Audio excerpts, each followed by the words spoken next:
Hello, good morning, नमस्कार। आप सभी का स्वागत है पावर ऑफ नॉलेज लीगल मेरे इस चैनल पे। आई होप सब अच्छे से पढ़ाई कर रहे होंगे एग्ज़ाम की तैयारी में।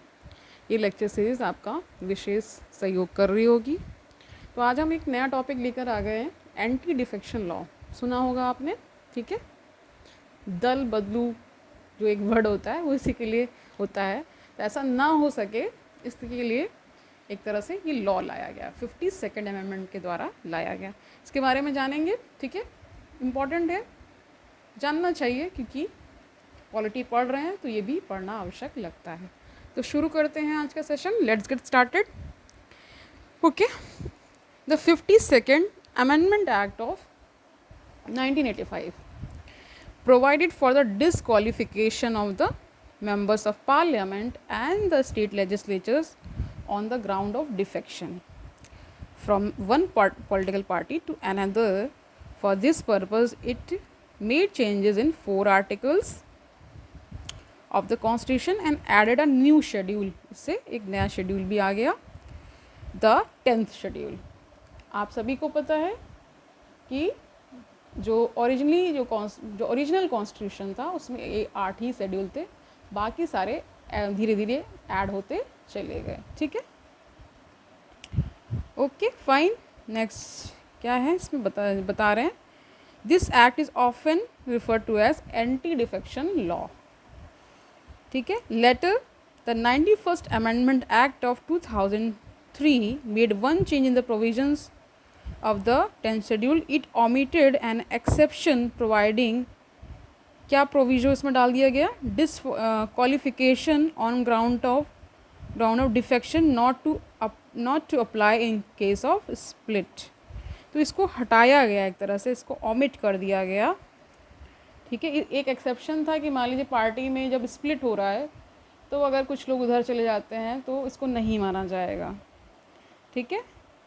लेकिन इसको फिर 91st अमेंडमेंट एक्ट ला करके इसको हटा दिया गया। ओके, प्रोविज़न जान लेते हैं क्या है ये, इसके बारे में। The 10th schedule contains the following provisions with respect to the disqualification of members of parliament and state legislature on the ground of defection. तो डिसक्वालिफिकेशन किस प्रकार होता है अगर इस कानून का आप उल्लंघन कर देते हैं, वो जान लेते हैं। पहला है मेंबर्स ऑफ पॉलिटिकल पार्टीज़। तो a member of house belonging to any political party becomes disqualified for being a member of the house if he voluntarily gives up his membership of such political party. देखिए ऐसा होता है, थोड़ा सा समझा देती हूँ। मान लीजिए हम कांग्रेस पार्टी का उदाहरण लेते हैं। तो किसी ने क्या किया, कांग्रेस पार्टी के टिकट पे अपना इलेक्शन कंटेस्ट किया, जीत गए, मेंबर ऑफ पार्लियामेंट बन गए। लेकिन मेंबरशिप तब चली जाएगी जब वो अपने आप ही स्वतः ही मेंबरशिप को दे देते हैं, मतलब गिव अप कर देते हैं। तो ये फिर ये डिस्क्वालीफाई हो जाएंगे, ये बता रहा है, ठीक है। दूसरा ये बता रहा है, इफ़ ही वोट्स और abstains from voting in such house contrary to any direction issued by his political party without obtaining prior permission of such party, and such act has not been condoned by the party within 15 days। यानी कि आप सभी को पता है कि जब आप उस टिकट से मेंबर ऑफ द हाउस बन गए, मान लीजिए लोकसभा में आपने एंट्री पा ली, ठीक है।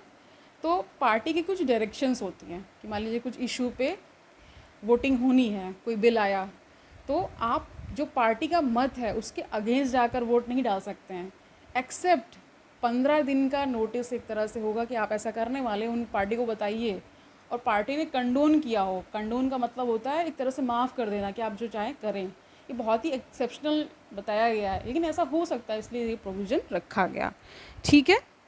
From the above provision, it is clear that a member elected on a party ticket should continue in the party and obey the party decisions। यानी कि पार्टी के डिसीजन को आपको मानना पड़ेगा। अगर आप जिस भी पार्टी से टिकट लेकर जीते हैं तो आपको उसकी डायरेक्शंस को मानना होता है, ठीक है। अब इंडिपेंडेंट मेंबर्स के लिए क्या है, यानी जो निर्दलीय लड़ते हैं उनके लिए क्या है, an independent member of the house elected without being set up as a candidate by any political party becomes disqualified to remain a member of parliament या house if he joins any political party after such election. ठीक है, ये भी एक तरह का disqualification हो जाएगा कि मान लीजिए आप टिकट पे जीत गए, फिर कोई दूसरी पार्टी आप ज्वाइन कर लेते हैं, तो आप MP नहीं रहेंगे. ठीक है, ये है. नॉमिनेटेड मेंबर्स के केस में क्या है? A nominated member of a house becomes disqualified for being a member of the house if he joins any political party after the expiry of 6 months from the date on which he takes his seat in the house. This means that he may join any political party within 6 months of taking his seat in the house without inviting this disqualification. मतलब 6 महीने के अंदर आपको कोई ना कोई party join कर लेनी है. अदरवाइज़ अगर आप 6 महीने के बाद ज्वाइन करते हैं, नॉमिनेटेड मेंबर्स के बारे में ये बताया जा रहा है, तो आप डिस्क्वालीफाई हो जाएंगे. ठीक है, हटा दिए जाएंगे. ओके, एक्सेप्शंस क्या हैं थोड़ा से वो जान लेते हैं. The above disqualification on the ground of defection does not apply in the following 2 cases. कौन कौन से 2 केसेस हैं?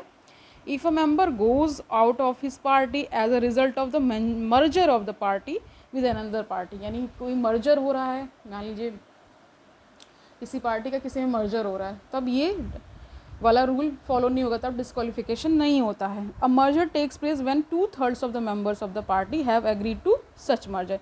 मर्जर तभी होता है जब उसके 2/3 मेंबर्स उसके लिए अग्री करते हैं, उसके लिए सहमति जताते हैं. ठीक है, दूसरा क्या पार्ट है? If a member after being elected as the presiding officer of the house voluntarily gives up the membership of his party or rejoins it after he ceases to hold that office.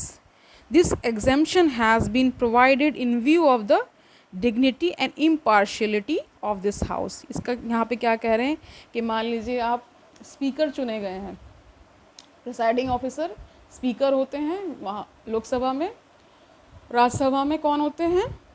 आपके chairman होते हैं. ठीक है, okay. तो यहाँ पे वही बात कही जा रही है कि if a member after being elected as a presiding officer of the house voluntarily अपने आप ही गिव अप कर देते हैं मेंबरशिप. ठीक है, और रीजॉइन कर लेते हैं. ठीक है, तो एक तरह से ये इसलिए ही बनाया गया है ताकि इसकी डिग्निटी को मेंटेन किया जा सके. ठीक है, ओके.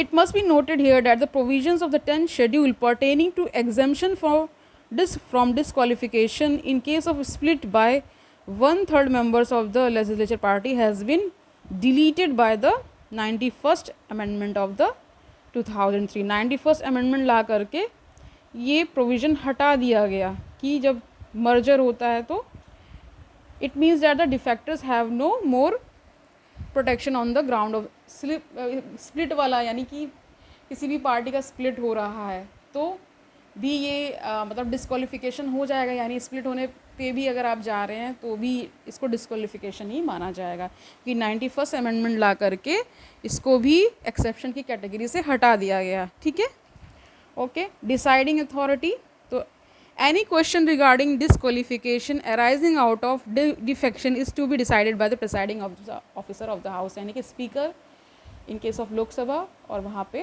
राज्यसभा में जो चेयरमैन होते हैं वो करते हैं. ठीक है, तो originally the act provided for that the decision of the presiding officer is final. पहले ये था कि जो स्पीकर का यानी प्रिसाइडिंग ऑफिसर का जो डिसीजन होता था डिस्क्वालिफिकेशन को लेकर के वो क्या था? फाइनल था.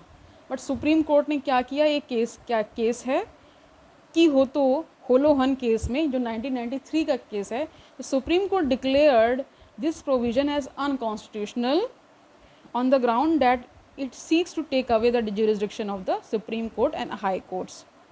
ठीक है, तो इसको फिर क्या किया गया कि इसको फिर अनकॉन्स्टिट्यूशनल डिक्लेयर किया गया और ये बोला गया कि जो प्रिसाइडिंग ऑफिसर का जो डिसीज़न होता है वो एक ट्रिब्यूनल की तरह काम करेगा. ठीक है, उसके लिए ऐसा नहीं है कि उसके लिए आप आगे अथॉरिटीज़ यानी हाई कोर्ट्स और सुप्रीम कोर्ट जा सकते हैं. ये नहीं कि वहीं रुक जाएंगे. अगर आप किसी भी डिसीजन से असंतुष्ट हैं तो फिर आप जा सकते हैं. यही आगे बात कही गई. It held that the presiding officer while deciding a question under 10th schedule function as a tribunal का काम करेगा. Hence his decision like that of any other tribunal is subject to judicial review. यानी कि tribunal के decision का भी judicial review हो सकता है on the grounds of mala fide, यानी किसी मेलाफाइड इंटेंशन से किया गया हो तो, ठीक है। जैसे अभी राहुल गांधी का डिस्क्वालिफिकेशन हुआ था ना, कोर्ट गए थे, ठीक है, उसके बारे में है। लेकिन ये यहाँ पे ये वाला कानून यहाँ पे वो नहीं था, सिर्फ डिस्क्वालिफिकेशन की बात हो रही है, ठीक है। उसके अलावा भी, इसके अलावा भी बहुत सारे रीजंस होते हैं ना डिस्क्वालिफिकेशन के। उनको तो सज़ा हुई थी उस बेसिस पे डिस्क्वालिफिकेशन हुआ था, ठीक है। ओके, समझ रहे हैं ना? ओके, अब जानते हैं रूल मेकिंग पावर। तो presiding officer of a house is empowered to make rules to give effect to the provisions of the 10th schedule. All such rules must be placed before the House for 30 days. The House may approve or modify or disapprove them. Further, he may direct that any willful contravention by any member of such rules may be dealt within the same manner as a breach of privilege of the House according to the rules made. So, the presiding officer can take up a defection case only when he receives a complaint from a member of the House. Before taking the final decision, he must give the member against whom the complaint has been made a chance to submit his explanation. He may also refer the matter to the Committee of Privileges for inquiry. Hence, defection has no immediate and automatic effect. इसमें ये बता रहे हैं क्या rule है। Rule क्या है, जो प्रिसाइडिंग ऑफिसर होगा वो डिफेक्शन के केस में क्या करेगा कि अगर कब वो लेगा, कोई कंप्लेन आई होगी, ठीक है, किसी मेंबर ऑफ द हाउस से, ठीक है, फिर वो डिसीजन लेने से पहले जिसके खिलाफ कंप्लेन है उसको टाइम भी दिया जाता है, ठीक है, चांस दिया जाता है कि वो अपना एक्सप्लेनेशन दे, ठीक है। और या फिर एक कमेटी होती है, committee of privileges for inquiry, उनको सौंप दिया जाता है और वो फिर जांच परख करते हैं, उस हिसाब से होता है। इसका इवैल्यूएशन जान लेते हैं इस एक्ट का, ठीक है। 10th schedule of the Constitution, which embodies the anti-defection law, is designed to prevent the evil or mischief of the political defections motivated by the lure of the office or material benefits or other similar considerations. It is intended to strengthen the fabric of Indian parliamentary democracy by curbing unprincipled and unethical political decisions. देखिए ये law तो लाया गया था बहुत अच्छी मंशा से, लेकिन फिर भी हर लॉ में जैसे बहुत सारे लूप होल्स होते हैं, इसमें भी होंगे। विशेषता लोग इधर उधर तो करते ही रहते हैं, ठीक है। मतलब इस पार्टी से उस पार्टी में जाते ही रहते हैं, कभी उधर आ जाते हैं, कभी उधर आ जाते हैं, ये तो आप जानते ही हैं। तो राजीव गांधी जी ने उस समय के जो प्राइम मिनिस्टर थे, उन्होंने कहा था एक फर्स्ट स्टेप है क्लीन करने के लिए पब्लिक, मतलब एक तरह से छवि को साफ करने का एक तरीका है, एक तरह से अपनी पब्लिक लाइफ को भी, यही सब बोल रहे हैं वो। Then central law minister stated that the passing of the 52nd amendment bill, यानी anti defection bill, by a unanimous vote by both the houses of parliament was approved, यानी कि कोई इसमें आपत्ति नहीं जताई थी, दोनों हाउसेज ने एकदम सर्व सहमति से इसको पास कर दिया गया था, ठीक है। ये प्रूफ है एक तरह से कि बहुत ज़रूरी था ये कानून, ठीक है। और क्या बता रहे हैं, एडवांटेजेस जान लेते हैं। तो इस क्या एडवांटेजेस हैं इस एंटी डिफेक्शन लॉ के। It provides for greater stability in the body politic by checking the propensity of legislator to change parties, यानी बार बार इधर उधर करने से थोड़ा सा तो रोकथाम करता ही है, तो पार्टीज़ को जो इधर उधर चेंज करते लोग जाते रहते हैं, ठीक है। It facilitates democratic realignment of the parties in the legislature by merger of the parties, यानी कि एक तरह से democratic realignment of the parties in the legislature by way of merger of the parties, यानी कि एक तरह से प्रोत्साहन देता है, ठीक है। इस जब मर्जर हो रहा है तो आप समझ ही रहे हैं, तब इसमें ये वाला कानून नहीं लगता है, क्योंकि जब पार्टी ही मर्ज हो गई तो जा ही रहे हैं उसमें, ठीक है। ये बेसिकली कानून इसलिए लाया गया था कि अपना फ़ायदा देखते हुए, मान लीजिए कांग्रेस पार्टी से इन्होंने इलेक्शन लड़ा, ठीक है, जीत गए, और फिर कुछ और फ़ायदा वहाँ पे किसी और पार्टी में बुला रहे हैं और बता रहे हैं ये दे देंगे वो दे देंगे, कुछ मटेरियल जो भी बेनिफिट्स होते हैं, आप समझ ही रहे हैं, पॉलिटिकल एरेना में जो लोग हैं वो जानते ही होंगे। तो उस चीज़ को रोकने के लिए सब चीज़ें की गई थी, ठीक है। It reduces corruption of the at the political level as well as the non-developmental expenditure incurred on irregular elections, ठीक है. It gives for the first time a clear cut constitutional recognition to the existence of the political parties. ठीक है, समझ गए. Criticism क्या है इसका, जान लेते हैं. दो the anti defection law been hailed as a bold step towards cleansing our political life and started a new epoch in the political life of the country, it has revealed many lacuna. बता रही हूँ, बहुत सारे law बनता है तो lacuna साथ में रहता है. ठीक है. In operation and fail to prevent the defections in toto, यानी पूरी तरीके से डिफेक्शन को नहीं रोक पाया. आप जान ही रहे, मैंने पहले भी बताया, करते ही रहता है इधर उधर. It can be criticise on the following grounds. क्या क्रिटिसिज्म है जान लेते हैं. It does not make a differentiation between dissent and defection. ठीक है, यानी असहमति और बदलू वाला कानून जो है, इसमें एक तरह से डिफ्रेंशिएशन नहीं कर पाया. It curbs the legislators right to dissent and freedom of conscience. thus it clearly puts party bossism on a pedestal and sanctions tyranny of the party in the manner of the party discipline. कह रहे एक तरह से कहते हैं ना कि party का एक तरह से एनार्की सी चलती. टायरनी का मतलब होता है अपनी मनमानी चलाते ही हैं. ठीक है. अब कोई भी इंसान अपना मत भी नहीं रख सकता है. मान लीजिए सर्वे सर्वा जो है उस पार्टी का, वही उसी की सब चलती है. तो ये बता रहे हैं एक तरह से क्रिटिसिज्म है कि बॉसिज्म बहुत प्रमोट होता है, यानी बॉस इज ऑलवेज राइट वाला. ठीक है. It's distinction between the individual defection and group defection is irrational. In other words, it banned only retail defections and legalized wholesale defections. इन्होंने एक उदाहरण दे दिया कि इंडिविजुअल डिफेक्शन को तो माना, यानी कि इंडिविजुअल लोग जा रहे हैं तो वो उसको कर्व कर रहा है, लेकिन मान लीजिए पूरी पार्टी ही चली जा रही है तो उसको कर्व नहीं कर पा रहा है ये कानून. ठीक है. कर्व मतलब रोकना, स्टॉप करना. It does not provide for the expulsion of a legislator from his party for his activities outside the legislature. यानी मतलब एक तरह से कह रहे हैं कि कोई भी लेजिस्लेटर है, यानी मतलब हाउस में, तो वो क्या नहीं कर पा रहा है, एक तरह से बाहर उसके मान लीजिए बहुत सारी चीज़ें चलती रहती हैं कि इधर मिल रहे हैं उधर मिल रहे हैं, ये सब तो कर नहीं पाया. अंदर अंदर क्या क्या चलता रहता है किसी को कुछ भी नहीं पता है. इस तरह की it does not provide for the expulsion of a legislator from his party for his activities outside the legislature. यानी कि हाउस के बाहर क्या कर रहे हैं उससे मतलब नहीं है, हाउस के अंदर की ही बात कर रहा है वो. ठीक है. It discrimination between N independent member and a nominated member is illogical. यानी कि नॉमिनेटेड मेंबर के उसमें कुछ अलग सा है. ठीक है. और जो चुन करके आए हैं उनके लिए अलग है. तो एक तरह से इंडिपेंडेंट जो चुन करके आए हैं और जो नॉमिनेट हुए हैं उनमें थोड़ा सा क्या है, डिस्क्रिमिनेशन है. If the former joins a party he is disqualified while the latter is allowed to do the same. यानी कि कह रहे हैं कि इंडिपेंडेंट वाला मान लीजिए, यानी जो कहते हैं बिना किसी दल के जो निर्दलीय जो लड़ते हैं उनके लिए कानून ये है कि मान लीजिए निर्दलीय उन्होंने लड़ा, ठीक है, और फिर पार्टी ज्वाइन कर ली कोई, तो फिर वो उनका डिस्क्वालिफिकेशन हो जाता है. लेकिन कह रहे हैं कि जो नॉमिनेटेड है उसको ये छूट दे दी गई है. ओके. 6 months का है ना, वही बता रहे हैं.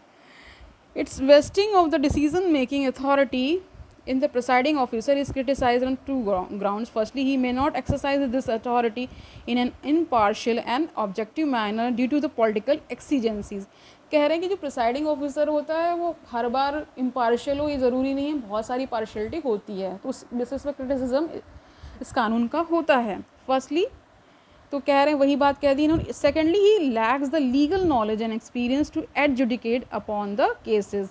In fact 2 speakers of the Lok Sabha, तो कौन कौन से हैं, रबी रे या राबी रे हो सकते हैं, 1991 and Shivraj Patil 1993 have themselves expressed doubts on their suitability to adjudicate upon the cases relating to defections. तो ये 2 स्पीकर्स थे तो जिन्होंने एक तरह से डाउट जताया था कि ये डिफेक्शन लॉ से रिलेटेड. ठीक है. 91st Amendment Act 2003 क्या है वो थोड़ा सा जान लेते हैं.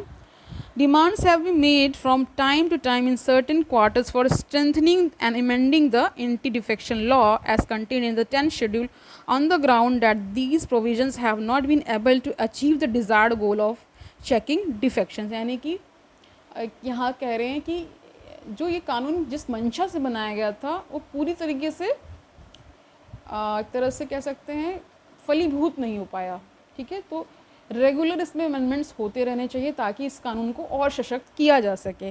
The 10th schedule has also been criticised on the ground it allows the bulk defections while declaring individual defections as illegal. कह रहे हैं कि अगर बल्क में डिफेक्शन हो रहा है तो उसको अलाउ कर रहे हैं, इंडिविजुअल डिफेक्शन हो रहा है यानी इंडिविजुअली कोई दल बदल रहा है तो उसको इलीगल मान रहे हैं, ठीक है।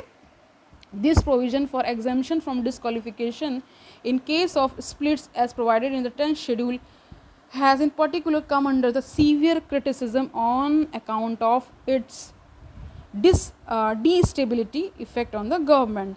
The Committee on Electoral Reforms yani Dinesh Goswami Committee in its report of 1990, the Law Commission of India in its 170th report on reform of electoral laws 1999 and the National Commission to review the working of the Constitution in its report of 2002 have inter alia recommended omission of the provision of the 10th schedule pertaining to exemption from disqualification in case of splits, ठीक है। ये इनकी एक तरह से अनुशंसा थी, एक तरह से उनका रिकमेंडेशन था कि स्प्लिट हो रहा है तो उसके लिए भी कुछ कानून लाया जाना चाहिए, इसको एक्सेप्शन ना माना जाए, ठीक है। इस तरह से द NCRWC यानी कि इसका फुल फॉर्म होता है national commission to review the working of the constitution, ठीक है। वॉज ऑफ द व्यू, क्या व्यू था इनका, a defector should be penalised या penalized for his action by debarring him from holding any public office as a minister or any other remunerative political post for at least duration of the remaining term of the existing legislature or until the next fresh elections whichever is earlier। यानी कि इसने क्या अनुशंसा दी थी, क्या कहा था कि जब मान लीजिए डिफेक्शन कोई पर्सन कर रहा है तो उसको एक तरह से डिबार कर दिया जाए कि वो कोई भी पॉलिटिकल पोस्ट नहीं होल्ड करेगा या उसको कुछ बेनिफिट नहीं मिलेगा, ठीक है, जब तक कि नया फ्रेश इलेक्शन ना हो जाए, या फिर क्या बता रहे हैं कि तब तक उसे, या फिर जो उसका टर्म बचा है तब तक उसको कोई पॉलिटिकल पोस्ट ना मिले जब तक नया फ्रेश इलेक्शन ना हो जाए। The NCRWC has also observe that the abnormally large council of ministers were being constituted by various governments at center and in states, and this practice had to be prohibited by a law that a ceiling on the number of ministers in a state or the union government to be fixed at the maximum of 10% of the total strength of the popular house of the legislature। इन्होंने 10% का recommendation दिया था लेकिन 15% है, ठीक है। तो 91st Amendment Act of 2003 has made the following provision to limit the size of the Council of Ministers, to debar defectors from holding offices and to strengthen the anti defection law. Strengthen करने के लिए क्या क्या provision लाया गया था, total number of ministers including the prime minister in the central council of minister shall not exceed 15%, shall not, मैंने वही बताया 15% का। लेकिन इनकी जो रिकमेंडेशन थी NCRWC की वो 10% की थी, लेकिन 15% माना गया, ठीक है। A member of either house of parliament belonging to any party who is disqualified on the ground of defection shall also be disqualified to be appointed as a minister। यानी अगर डिफेक्शन के तहत उनका डिस्क्वालिफिकेशन हुआ है तो ministry की वाली पोस्ट भी जानी चाहिए, ये बता रहे हैं, ठीक है। अगर कोई मिनिस्टर ऐसे अपॉइंट हुए थे तो फिर उनको भी हटाया जाना चाहिए, ये कह रहे हैं, okay. The total number of ministers including the chief minister in the council of minister in a state shall not exceed 15% और the total strength of the legislative assembly of the state. यानी कि state में भी ये सारा rule लाया गया और सेंटर में तो लाया ही गया, ठीक है, ओके फाइन। आगे जानते हैं, but the number of minister including the chief minister in a state shall not be less than 12, मतलब 12 से नीचे नहीं हो सकता है, okay. A member of either house of state legislature belonging to any political party who is disqualified on the ground of defection shall also be disqualified to be appointed as minister। वही rule जो centre में वो state में भी है, ठीक है। A member of either house of parliament or either house of state legislature belonging to any political party who is disqualified on the ground of defection shall also be disqualified to hold any remunerative political post. यही मैंने पहले ही बताया, कोई political post भी ना hold कर पाए, ठीक है. मान लीजिए बीच में ही चले गए किसी पार्टी में, किसी पार्टी से लड़े थे इलेक्शन, किसी और पार्टी में चले गए, तो फिर क्या होगा कि जो बचा हुआ समय है उस समय तक के लिए, या फ्रेश इलेक्शन जब तक ना हो जाए तब तक उन्हें कोई पोस्ट ना मिले, कोई उससे वो पैसा वैसा अर्जित ना कर सके, यही सब चीज़ें. ठीक है, ओके फाइन.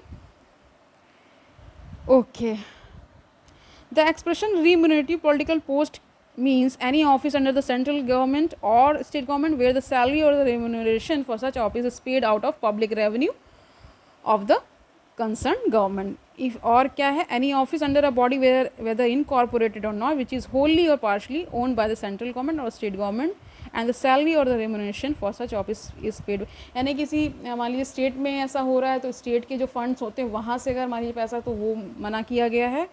कोई मान लीजिए बॉडी ऐसी है जो कि उसी के अंतर्गत आती है, सेंट्रल गवर्नमेंट या स्टेट गवर्नमेंट, वहाँ से कोई फंड आ रहा है तो इनको इस तरह के बेनिफिट्स ना मिले जो कि ये दल बदल करे. Okay fine. Okay, the provision of the 10th schedule anti-defection law pertaining to exemption from the disqualification in case of split by 1/3 members of the legislature party has been deleted. It means that the defectors have no more protection on the ground of split. यानी कि आप सभी को पता है 91 कानून ला करके क्या कर दिया गया, स्प्लिट हो रहा है तो भी क्या वो दल बदल कर रहे हैं तो भी ये चीज़ एक्सेप्शन में नहीं ली जाएगी, यानी डिस्क्वालिफिकेशन होगा. तो आज के लिए इतना ही रखते हैं, ठीक है. कल मिलते हैं, अच्छे से पढ़ाई करते रहिए. एंटी डिफेक्शन कभी कभी क्या है पूछ लिया जाता है, किस शेड्यूल के तहत है, इसका जो अमेंडमेंट एक्ट पूछ लिया जाता है, क्या इसके बारे में, यही महत्वपूर्ण होता है जानना. इसको थोड़ा एलैबोरेटेड वे में पढ़ाने का मतलब ये है कि आप थोड़ा सा जानकारी भी रखें कि हमारे देश में क्या कानून है, कैसा लेजिस्लेचर वर्क करता है, कैसे पार्लियामेंट वर्क करता है, कैसी पॉलिटिकल पार्टीज़ का मर्जर, ये सब चीज़ें जानना ज़रूरी है. एक जनरल नॉलेज के पर्सपेक्टिव से को भी देखते हुए सारी चीज़ें जाननी चाहिए. तो कल मिलते हैं, तब तक के लिए अच्छे से पढ़ाई करिए और खुश रहिए. Have a nice day.